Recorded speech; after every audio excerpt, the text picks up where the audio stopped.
afternoon, good morning. This is going to be a conversation about the connections between Eternal Sunshine of the Spotless Mind, another film called La Migliore Offerta, which translates from Italian to English, The Best Offer. A film starring Jeffrey Rush, Sylvia Hicks, Jim Sturgis, and Donald Sutherland. It's from like 10 years ago, 2013. Yeah.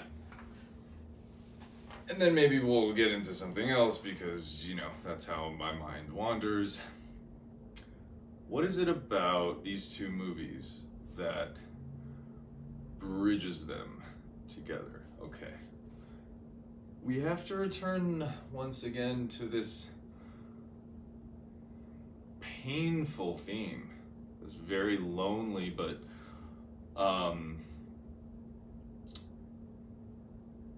interesting and also I guess lesson gleaning. I was trying to come up with the right adjective. Anyway, it is ultimately something we can learn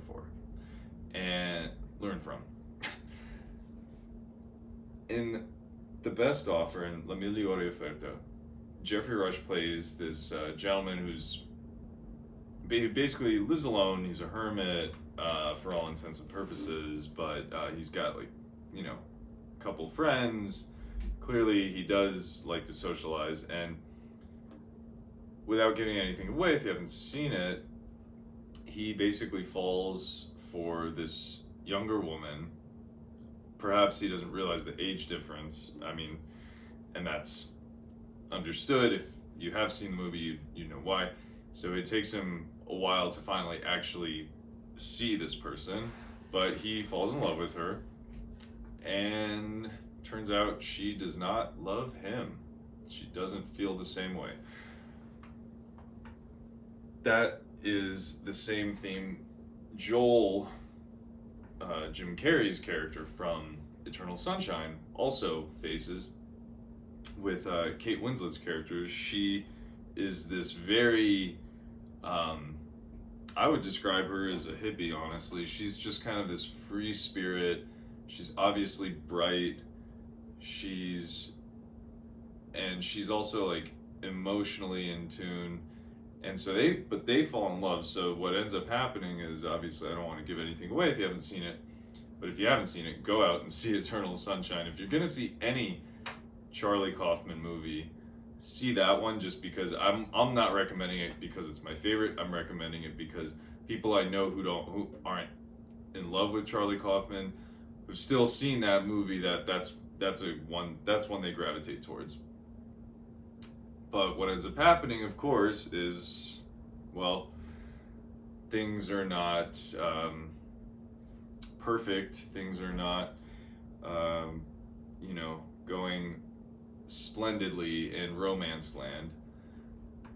Things turn sour, and relationship is, let's say, hitting landmines. So this whole thing of unrequited love is, I think all of us experience this, or have experienced it at least once in our lives. I know I certainly have.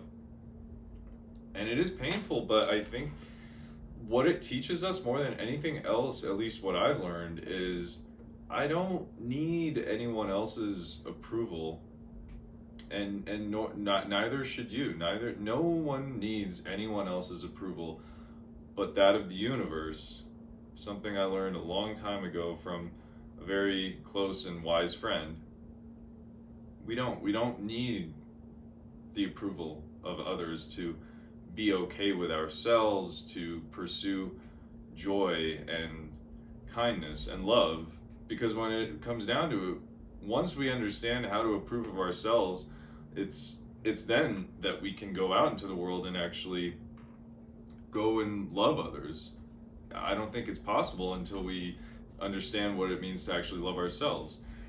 So to wrap this whole thing up, Joel and Virgil's the name of Jeffrey Rush's character in La Migliore Offerta, they don't need anybody to tell them they're okay. And neither do you, and neither do I. Nobody needs the approval of their dad, their mom, their sister, their brother, their friend. No. Throw that like you were taking a piece of paper that you were doing a little sketch on and decided that rough draft of the sketch was no good. Pretend that's what this whole thing is. Scrunch it all up and throw it into your garbage can. Because you don't need anybody but yourself. And I think that was, at least at my age now, it wasn't certainly when I first saw these movies, like, I don't know, 14, 15 years ago or whatever it was.